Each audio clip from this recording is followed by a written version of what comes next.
இதோ ஒரு ரகசியத்தை உங்களுக்கு அறிவிக்கிறேன். நாம் எல்லாரும் நித்திரை அடைவது இல்லை.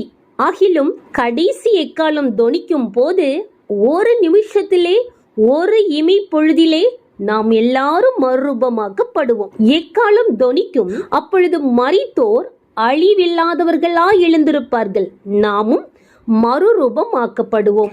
அழிவுள்ளதாகிய இது அழியாமையையும், சாவுக்கேதுவாகிய இது சாவாமையையும் தரித்து கொள்ள வேண்டும்.